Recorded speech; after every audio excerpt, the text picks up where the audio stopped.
With COVID-19 being front and center, an international body is warning some organizations that they have become bigger targets for ransomware. Cybercriminals stealing information and refusing to give it up unless they're paid. And with more people working from home, this evening we have useful tips for companies and employees on how to secure data. Here's part 2 of this Primetime News special report on cybersecurity. It's the new normal, working from home in front of a computer as employers enforce physical distancing to minimize the threat of COVID-19. While that may be good, it amplifies another problem. As we told you in part 1, cybercriminals are lurking, hoping users will click on malicious links so they can penetrate computer systems and steal data. In 2016, Jamaica lost over $12 billion due to cybercrimes. What a lot of people and small businesses sometimes don't understand is that they've figured out, oh, sure, my business is small, nobody's not trying to hack me. But the cybercrime don't work like that. Cybercrime is that your information is important to you. So if you click on this link, ransomware for example, and you can't get access to your information, you might pay me for it. Leading to messages like these from hackers. Last year in 2019, we have had a single report of a ransomware. And of course, out of that report, it was brought to our attention that there are other entities that has been impacted by a similar crime.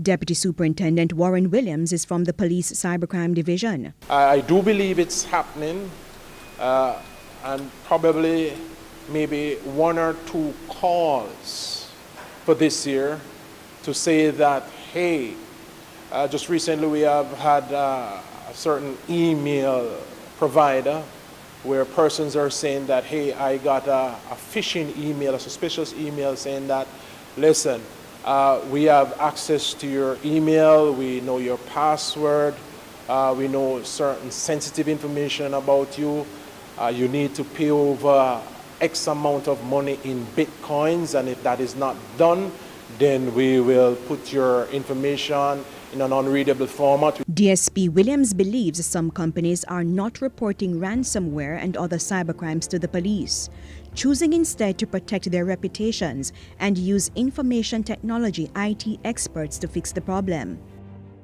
Now with the COVID-19 pandemic, organizations helping to fight the coronavirus need to be extremely vigilant.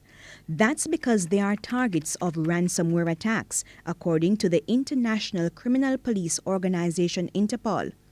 Hospitals and medical services are being held hostage digitally, being prevented from accessing files and systems.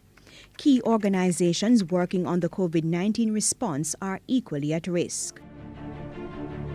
Since ransomware attacks have been around for some time, businesses usually have strong IT systems in the workplace. Now that all of a sudden you have to go home and work from home, what they try to do is, okay, let's use this thing called a VPN that I will now extend the protection of my organization to your home. VPN, Virtual Private Network, providing a safe tunnel from home to office as workers remotely access networks and company information. CEO of T-Tech Christopher Record had some other tips for those working from home. Is to ensure that, one, your Wi-Fi at home is your Wi-Fi and you're not connecting to the next door neighbor's Wi-Fi, right? Because sometimes some people do that. If it's the office's computer, ensure that you're the only one using it. Do not give their computer to your child or lend it to your significant other to be using, because we don't know what sites that they're going to. And if you have to share your personal computer, create multiple profiles so that each user has a different workspace. Next thing, back up your information. If you have an external hard drive or a jump drive or a cloud backup solution and you do regular backups, you are 80 to 90% protected from ransomware attacks versus somebody that has no backups. Software to guard against viruses and ransomware, for example, should also be installed. Companies can ask an IT security partner to search for their credentials on the dark web, a section of the internet that is not readily available to the public. Search results would show if any information was stolen. And since so many of us are on the internet, especially social media, be sure to upgrade privacy settings on your accounts. It's about safeguarding yourself, meaning that you volunteer very little information. If it's not necessary, then do not volunteer it. Andrea Chisholm, TVJ News.